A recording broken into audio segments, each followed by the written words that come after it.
နောက်ပိုင်းတွင်အဖွဲ့သည်မြို့ရဲရှိရဲကားများအားလုံး၏အောက်ဘက်တွင်အင်ဂျင်ပိတ်စေနိုင်သောကိရိယာများကိုလျှို့ဝှက်စွာတပ်ဆင်ထားကြသည်ထို့ပြင်တစုံတဦးဖမ်းဆီးခံရပါကအသုံးဝင်စေရန်ဒေသခံချင်းထောင်၏အခြေအနေကိုလည်းသိထားရန်လိုအပ်သည်ထို့ကြောင့်စစ်သည်သူ၏အဝတ်စားများနှင့်မျက်နှာပေါ်သို့အရက်များလောင်းချကာမူးနေသူတဦးအဖြစ်ဟန်ဆောင်လိုက်သည်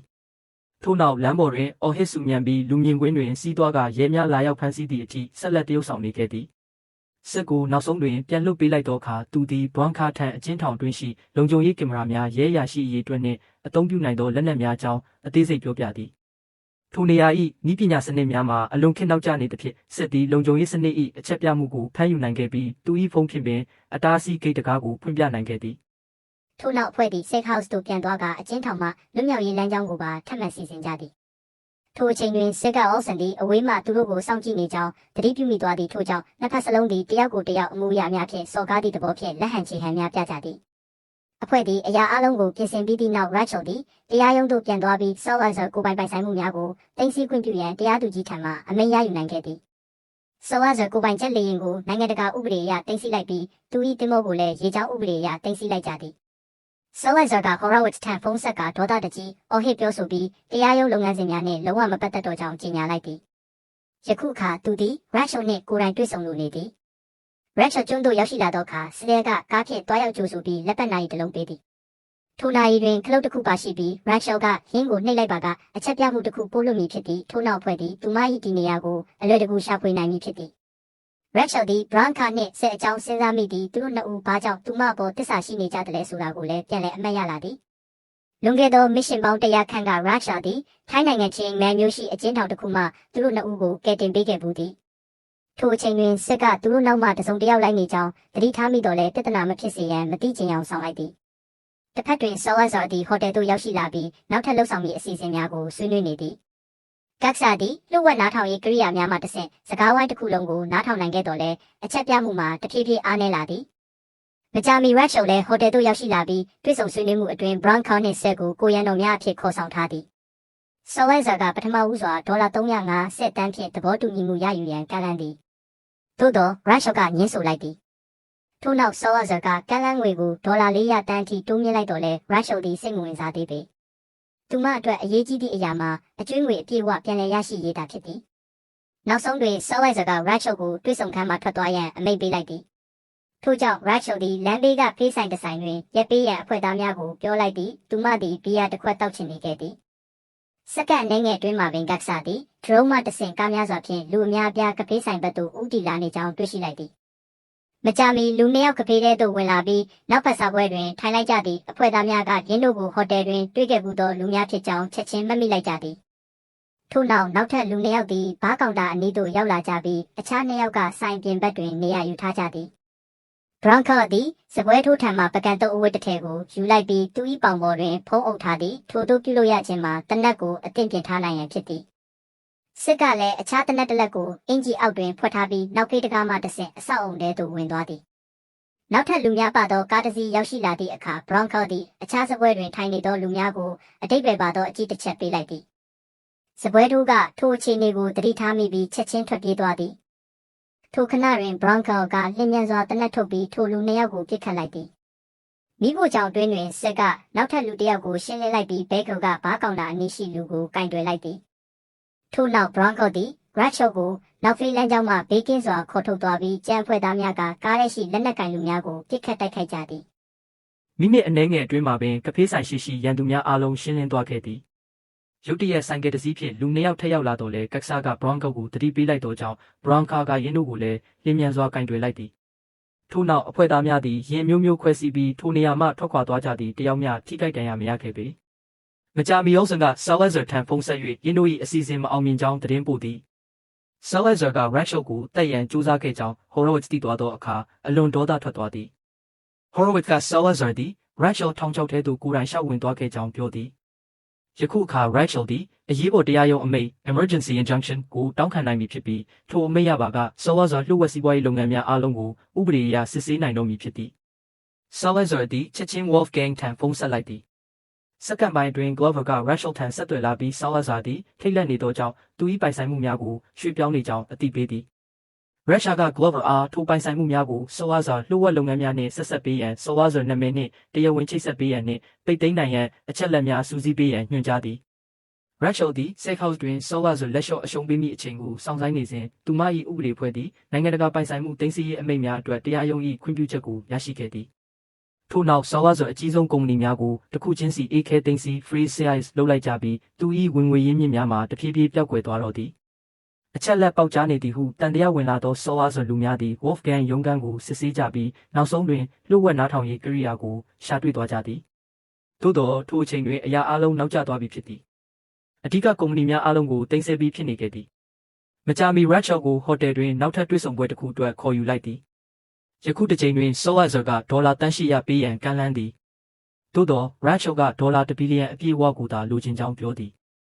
ထို့အပြင်စောဝါစွာကရခင်ကလှည့်စားခဲ့သောယင်းနှိမ့်မြုပ်နှံသူများထံအချက်လက်များကိုပေးပို့မည်ဟုချိန်ချောက်သည်အကယ်၍ထို့သို့ဖြစ်သွားပါကသူတို့သည်ဒေါ်လာ1ဘီလီယံသာမကဒေါ်လာ5ဘီလီယံထိတောင်းဆိုလာနိုင်ကြောင်းပြောသည်ထို့ကြောင့်စောဝါစွာသည်ရွေးချယ်စရာမရှိတော့ဘဲသဘောတူလိုက်ရသည်ထို့နောက် Horowitz ကို Rachel အားငွေပေးချေရန်အမိန့်ပေးပြီးချက်ချင်းအလုံးမထုတ်ပယ်လိုက်သည်ဟိုတယ်မှထွက်လာစဉ် Rachel သည်ဘားပိုက်ထံဖုန်းဆက်ကသတင်းကောင်းကိုပြောပြသည်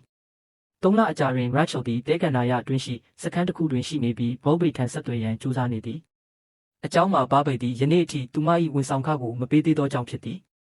သို့သောဘားပိုက်ကဖုန်းမကင်ပေထိုအချိန်တွင် Rachel သည်ကားတစ်စီးချင်းကပ်လာသည်ကိုတွေးလိုက်ရပြီးသူမ၏လုံခြုံရေးအဆောင်ကိုခေါ်လိုက်သည်အဆောင်ကရောက်မလာသဖြင့် Rachel နှင့်သူမ၏အကူအညီပေးသူတို့ကလိုက်ရှာကြသည်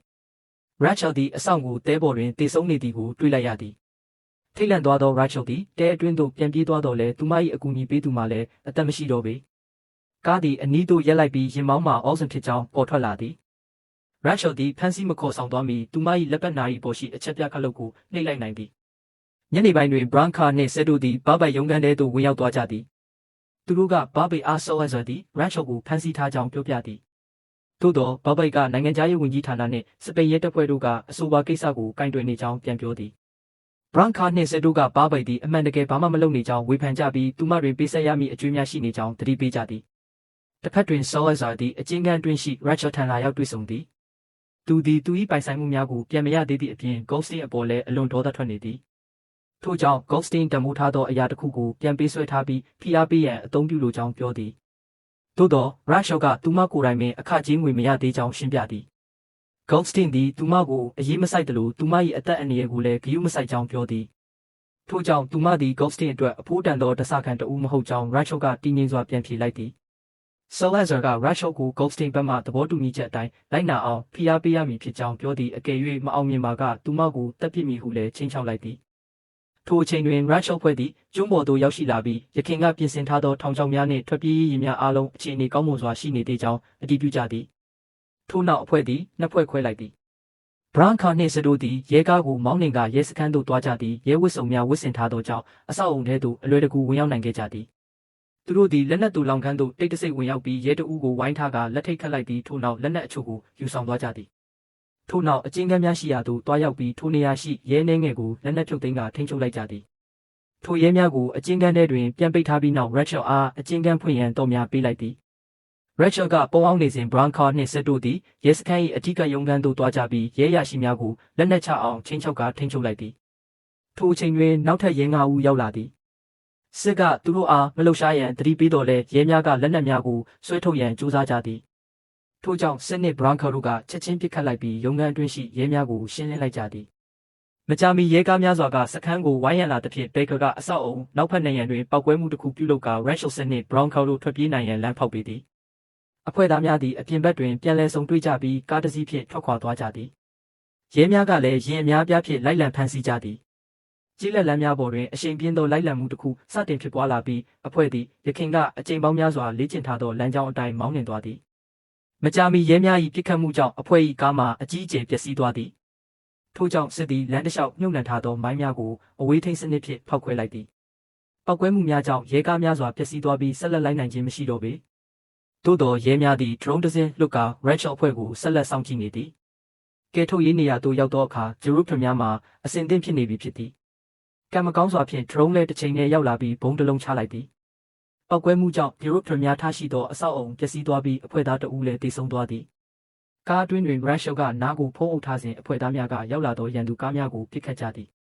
ကားထဲမှာဆင်းလာသောလူအများစုသေဆုံးသွားသည်ထို့နောက်ဆက်ကဓာတ်ဆီတိုင်ကီတစ်ခုကိုပစ်ခတ်လိုက်ရာပောက်ကွဲမှုကြီးဖြစ်ပွားပြီးကြံရန်သူများအားလုံးသေဆုံးသွားကသူတို့၏ရင်လည်းပျက်စီးသွားသည်ထို့နောက်အဖွဲ့သည်ကားတစ်စီးနှင့်ဆိုင်ကယ်နှစ်စီးအဖြစ်ခွဲထွက်ကဒုတိယထွက်ပြေးလမ်းကြောင်းကိုအသုံးပြုကြသည်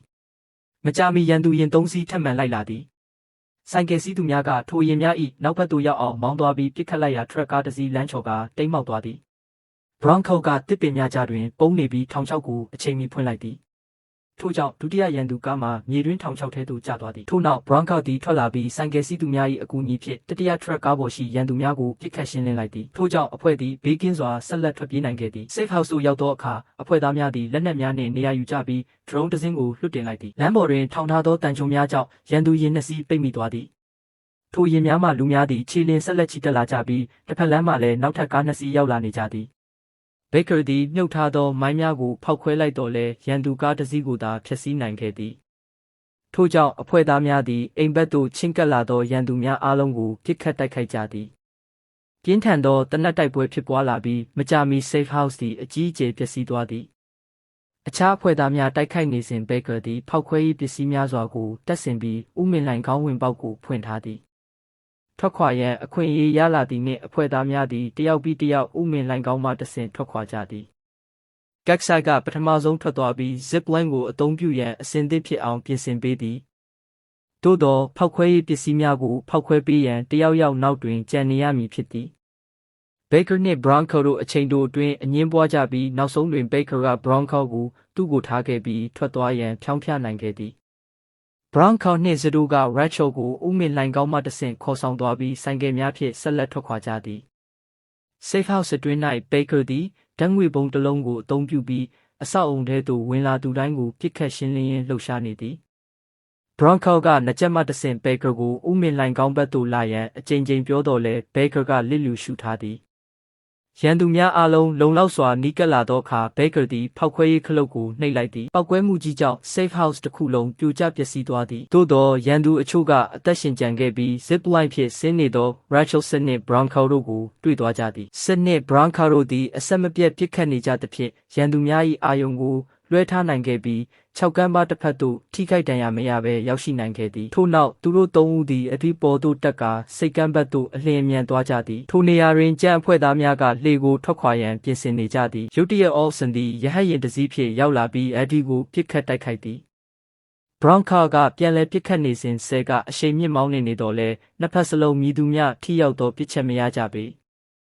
ေထို့နောက်ဝေါဆန်သည်ပိုမိုအားကောင်းသောလက်နက်တစ်မျိုးကိုပြောင်းသုံးပြီးမြေပြင်ကိုပစ်ခတ်လိုက်သည်လမ်းပေါ်တွင်ပောက်ကွဲမှုငယ်များဆက်တိုက်ဖြစ်ပွားလာသဖြင့်အဒွင်သည်အဆောက်အုံတစ်ခုအတွင်းသို့ဝင်ရောက်ပုန်းအောင်လိုက်ရသည်